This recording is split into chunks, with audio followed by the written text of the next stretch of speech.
네, 안녕하세요. 오늘 저희가 함께 깊이 파고들 자료는요. 서울회생법원의 박민준 판사님이 2020년에 발표하신 글입니다. 제목이 개인 회생 절차를 개인 파산 절차로 실무 운용상 전환하는 방안의 검토인데요. 당신께서 보내주신 이 자료를 바탕으로 우리나라 개인 도산제도, 특히 그 개인 회생하고 파산 절차 사이의 전환 문제에 대해 좀 집중적으로 이야기 나눠보겠습니다.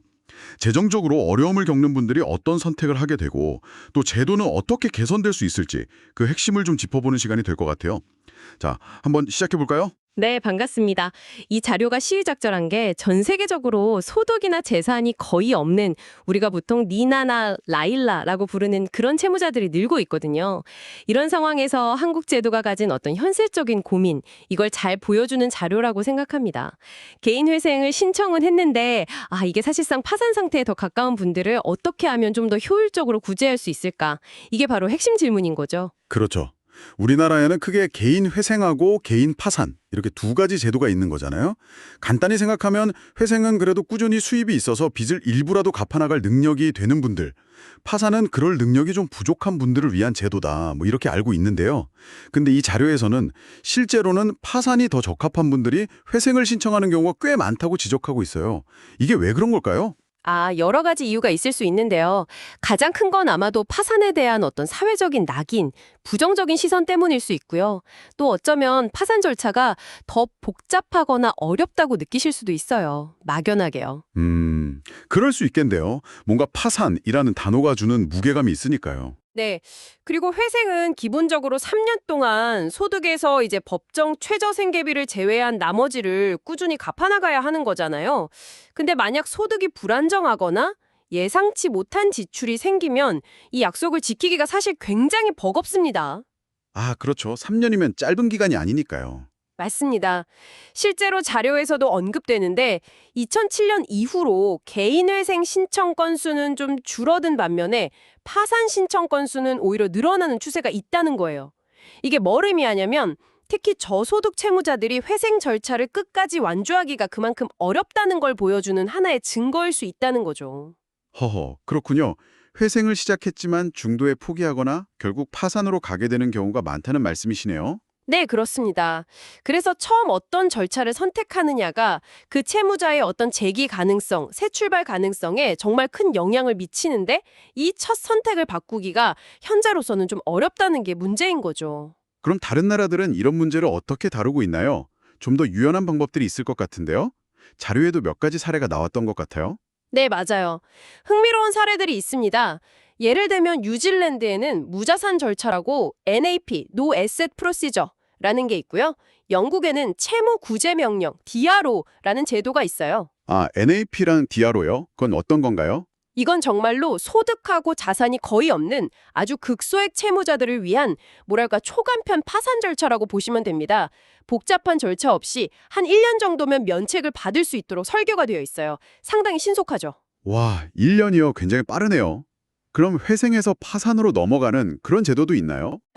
중요한 건 챕터 13 절차를 진행하다가 상황이 안 좋아지면 법원의 허가를 받아서 챕터 7 절차로 전환, 컨버전 하는 것이 아예 법에 명시적으로 규정되어 있다는 거예요. 오, 법적으로 그게 보장이 되는군요. 네, 이런 제도들은 결국 채무자의 상황 변화에 맞춰서 더 적합한 절차로 옮겨갈 수 있는 어떤 유연성, 이걸 제공하는 데 목적이 있는 거죠. 그렇군요. 확실히 그런 유연성이 필요해 보이는데, 그럼 한국에서는 지금 회생을 신청했다가 파산으로 바꾸는 게 법적으로는 어려운 건가요? 아예 불가능한 건지? 현재 우리나라 채무자회생법에는 미국처럼 이렇게 명시적으로 전환을 규정한 조항은 없습니다. 아예 없어요. 그래서 이제 이 자료가 굉장히 중요하고 또 흥미로운 제안을 하는 건데요. 법을 당장 개정하기는 어려우니 실무적으로, 그러니까 법원 운영 차원에서 이걸 가능하게 할 방안을 찾아보자는 겁니다. 아, 법 개정 없이 실무적으로요? 그게 어떻게 가능하죠? 예를 들어서 개인 회생 절차를 진행하고 있는 중에 채무자의 소득을 보니까 기준 중위소득의 한 60% 미만으로 떨어졌다거나 혹은 앞으로도 꾸준한 소득을 얻을 가능성이 좀 낮다고 법원이 판단하는 경우가 있을 수 있잖아요. 네, 그렇죠. 회생 계획을 이행하기 어렵겠다고 판단되는 경우. 네, 그럴 때 법원이 보정명령이라는 걸 내리는 거예요. 채무자한테. 보정 명령이요? 보통 서류 보완하라고 할 때 쓰는 그거 아닌가요? 맞습니다. 보통은 그런데 이 보정 명령의 내용을 좀 다르게 구성하는 거죠. 예를 들면 귀하의 현재 소득 상황을 보니 개인 회생 변제 계획 수행이 어려워 보입니다. 차라리 회생 신청은 취하고 개인 파산 신청을 하시는 것이 어떻겠습니까? 이런 식으로 안내를 하는 겁니다. 그러면서 동시에 파산 신청을 할 경우엔 절차를 아주 간소화해 주겠다는 제안을 같이 하는 거죠. 잠깐만요. 그러니까 법을 바꾸는 대신에 이미 있는 보정명령이라는 제도를 활용해서 일종의 길 안내를 해주는 거군요. 와, 이건 정말 실무적인 접근인데요. 그렇죠. 굉장히 현실적인 대안 제시라고 할 수 있습니다. 특히 이 자료에서 박민준 판사님이 직접 그 보정명령 양식 예시, 별지 2에 나오는 그 양식까지 구체적으로 만들어서 제시하고 있다는 점이 정말 놀랍습니다. 네, 맞아요. 그만큼 현장에서 이런 채무자들의 어려움을 많이 보고 어떻게든 해결책을 찾아보려는 고민이 깊다는 걸 보여주는 거죠. 단순히 제도를 바꾸자 이게 아니라 정말 현장에서 바로 적용해 볼 수 있는 구체적인 방법을 제시하고 있다는 점에서 의미가 큰 것 같아요. 네, 그리고 단순히 길만 안내하는 게 아니라 실질적인 어려움을 덜어주려는 고민도 같이 담겨 있어요. 예를 들어서 이미 개인회생 신청할 때 여러 가지 서류를 냈잖아요. 소득증빙 자료라든지 재산 목록이라든지. 네, 그렇죠. 서류 준비하는 게 보통 일이 아니죠. 그렇죠. 그러니까 파산 신청을 할 때 회생 때 냈던 서류는 다시 내지 않도록 그걸 그대로 활용하게 하자는 거예요. 서류 부담을 줄여주는 거죠. 오, 그건 정말 도움이 되겠는데요? 그리고 또 하나 중요한 게 비용 문제인데요. 회생 신청할 때 이미 송달료, 그러니까 법원에서 우편을 보내는 비용을 냈을 거 아니에요. 그 비용도 파산 절차를 진행할 때 추가로 내지 않고 기존에 낸 걸로 인정해주자는 방안도 제시하고 있습니다. 아, 송달료 부담까지 줄여주고요. 네. 그리고 파산 절차에서는 보통 파산 관제인이라는 전문가가 선임되는데 이분께 드리는 보수 한 30만 원 정도를 미리 더 번에 내야 하거든요. 이걸 예납이라고 하는데 당장 소득이 없는 분들한테는 이 30만 원도 부담이 클 수 있잖아요. 그렇죠. 당연히 부담되죠. 그래서 이 예납금 문제도 기존의 회생 절차에서 비용을 나눠서 낼 수 있게 했던 그런 방식들을 좀 참고해서 이것도 분할 납부나 아니면 다른 방식으로 해결할 수 있지 않을까 이런 제안까지 하고 있습니다. 와, 정말 세심하네요. 서류부터 비용까지 최대한 문턱을 낮춰서 파산 절차로 좀 더 쉽게 옮겨갈 수 있도록 하려는 노력이 정말 엿보입니다. 네, 그렇습니다. 결국은 채무자의 입장에서 가장 실질적인 어려움이 뭔지를 파악하고 그걸 해결해 주려는 데 초점이 맞춰져 있는 거죠. 자, 그럼 이 모든 논의가 결국 지금 듣고 계신 당신께는 어떤 의미로 다가올까요? 왜 이 개인회생에서 파산으로의 전환 논의가 중요한 걸까요? 이 자료가 우리에게 보여주는 가장 중요한 점은 개인 도산 제도라는 것이 단순히 빚을 법적으로 탕감해 주는 것 거기서 끝나는 게 아니라는 겁니다.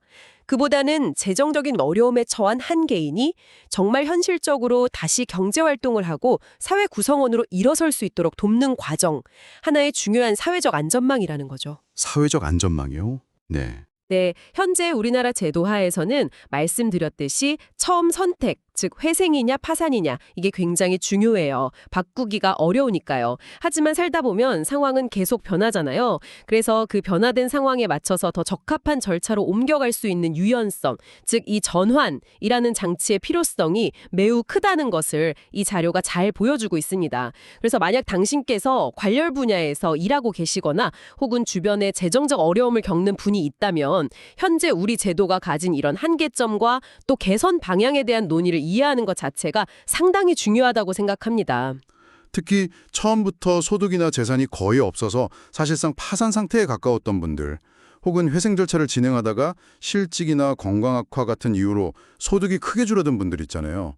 이런 분들이 회생 계획을 억지로 이행하느라 더 큰 어려움에 빠지는 경우가 많은데 이분들에게는 이런 실무적인 전환 방안 논의가 당장 숨통을 틔워줄 수 있는 그런 실질적인 희망을 주는 것 같아요. 맞습니다. 법 개정이라는 게 사실 굉장히 오래 걸리고 어려운 과정인데 그 높은 벽 앞에서 그냥 좌절하고 있기보다는 당장 현장에서 시도해 볼 수 있는 현실적인 대안을 모색한다는 점이 정말 인상 깊었습니다. 네, 그렇죠. 이 자료는 물론 법률적이고 또 실무적인 개선 방안을 굉장히 깊이 있게 다루고 있습니다. 전문가들을 위한 글이기도 하고요. 하지만 그 근본적인 메시지는 결국 제도의 유연성을 높여야 한다는 겁니다. 그래서 채무자가 처한 개별적인 상황에 가장 적합한 구제 절차를 통해서 최대한 효과적으로 다시 재기할 수 있는 기회를 얻도록 지원해야 한다. 바로 이 메시지를 던지고 있는 거죠. 물론 장기적으로 본다면 미국처럼 법률에 아예 전환 제도를 명확하게 규정하는 것이 더 바람직할 수는 있겠습니다. 하지만 당장 법 개정이 어렵다면 현장에서 할 수 있는 이런 실무적인 개선부터라도 시작해보자는 그런 현실적인 제안이라는 점에서 큰 의미가 있다고 봅니다. 네, 오늘 박민준 판사님의 깊은 고민이 담긴 제안을 쭉 살펴봤는데요. 정말 많은 생각을 하게 만드는 자료였습니다. 여기서 한 걸음 더 나아가서 저는 이런 질문을 한번 던져보고 싶습니다. 만약에요, 이런 실무적인 전환이 좀 더 활발해지거나 혹은 언젠가 공식적인 제도로 자리 잡게 된다면 말이죠. 이게 단순히 절차상의 편의를 제공하는 것을 넘어서서 혹시 우리 사회가 파산이라는 단어에 부여하고 있는 어떤 무거운 사회적 낙인, 이걸 조금이나마 덜어내는 데에도 기여할 수 있지 않을까 하는 질문입니다. 어쩌면 파산도 실패가 아니라 다시 시작하기 위한 하나의 과정으로 받아들이는 인식의 변화까지 이끌어낼 수 있지 않을까요? 이 질문에 대한 답은 아마 오늘 우리가 나눈 이야기 넘어 당신의 생각 속에 있을지도 모르겠습니다. 다음에 또 흥미로운 자료로 다시 찾아뵙겠습니다.